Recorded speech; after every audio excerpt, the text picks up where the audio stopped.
আপুনি যে গামোচা এটা লৈছিলে সেইটো মানে কোনে বনাই দিছিল আৰু কি উদ্দেশ্যত লৈছিলে কওকচোন। ন যিটো গামোচা বনাইছে সেইটো বঙালী সাহিত্য সভাই যিটো গামোচাখন বনাইছে সেইটো সম্বোধন এটা সমন্বয়ৰ কাৰণেহে আমাক এক সমন্বয়ৰ এক পৰিচয় দাঙি ধৰিছে। সেই ক্ষেত্ৰত ইমান প্ৰতিক্ৰিয়া ইমান সমালোচনা হ'ব নালাগে না।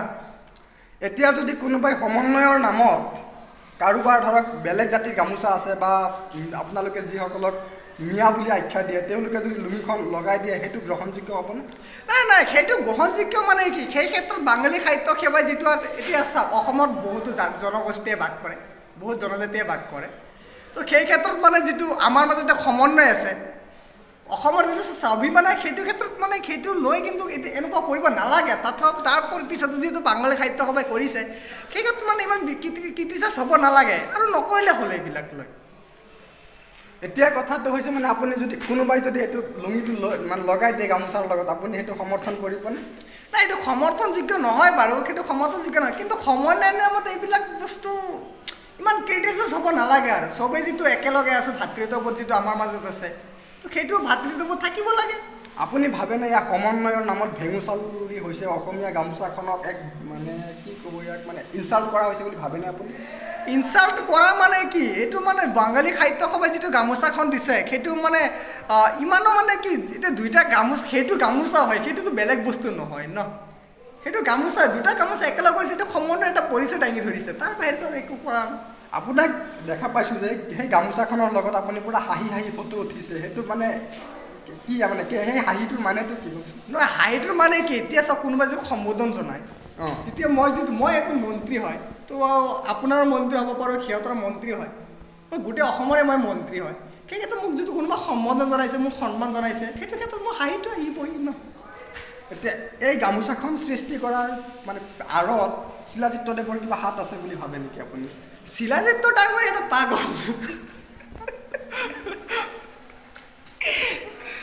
শিলাজিৎ ডাঙৰীয়া এটা মানে কি মানে তাৰ ব্ৰেইনৰ কিবা এটা তাৰ চিঙা আছে, বুজি পাইছে? নহ'লে ই আজি এতিয়া চাওক যদি তাৰ যদি ব্ৰেইনৰ তাৰটো যদি চিঙা নাথাকিলে হয়, এবাৰ এটা MLA হৈছিলে তাৰপিছত MLAটো কিয় নিদিলোঁ? মাত্ৰ এই তাৰ চিঙা মানুহক মানে ছাপোৰ্ট নকৰে ন। সেইটো আপোনালোকেহে জানিব আপোনালোকৰ চৰকাৰে কিয় তাক টিকট দিয়া নাই বা এইবিলাকে কাৰণে সেইবিলাক চিক্ৰেট বস্তু সেইবিলাক মই ৰাজহুৱা কৰিব নাপায় ন। যিহেতু দলৰ কথা আছে না, দলীয় যিটো নীতি শৃংখলা আছে সেইটোতো আমাৰ ভিতৰত ৰাখিব লাগিব না। আপোনাক এই গামোচাটো কোনে এই গামোচাৰ জৰিয়তে আপোনাক সম্বোধন জনাইছিল? অসমৰ যিটো মানে অসমৰ এটা কথা চাওক, অসমত বঙালী অসমীয়া আমি চবেই অসমীয়া হয় ন, তাৰপিছত এটা বঙালী সিহঁতৰ এটা জাতি থাকে, যিহেতু নিজস্ব জাতিত্ব পৰিচয় থাকিব পাৰে, কিন্তু সেই ক্ষেত্ৰত আমি চবেই যিটো ভাতৃত্ববোধেৰে যিটো আমি চলি আছোঁ বা আমি থাকি আছোঁ সেইটো এটা ভাতৃত্ববোধেৰে এইটো সিহঁতৰ মানে কি এটা দুটা বস্তু একেলগ কৰি দি দিছে, এটা ভাতৃত্ববোধৰ পৰিচয় দিছে, সেই ক্ষেত্ৰত ইমান সমালোচনা হ'ব নালাগে ন। এতিয়া মই আপোনাক এটা কথা ক'ম যে যদি অসমত আমি যিমান মানুহ আছোঁ বা যিমান ব্যক্তি আছোঁ চব যদি অসমীয়াই হওক তেনেহ'লে বঙালী গামোচাখন অসমীয়া গামোচাৰ লগত জুৰি দিয়াৰ কি প্ৰাসংগিকতা আছে? সেই ক্ষেত্ৰত প্ৰাসংগিকতা মানে কি সিহঁতৰ বঙালী সাহিত্য সভা হয় এটা সংগঠন হয়, কিন্তু সিহঁতৰ মানে মাজে মাজে কিছুমান এটা কথা আকৌ এটা 10টা মানুহৰ ভিতৰত কি 10টাই ভাল থাকিব নেকি, 10টা তাৰ কি ঠিকে থাকিব নেকি? কাৰোবাৰ 2টা 3টা বা তাৰবিলাকতো নষ্ট হ'ব পাৰে না। এই নষ্টবিলাকে এনেকুৱা কৰিছে মানে আমাক চবেই কৰা নাই আৰু সেইকেইটাৰ কাৰণে আমাৰ বাঙালী সাহিত্য সভা যিটো আছে সেইটো আজি বদনাম হৈ আছে।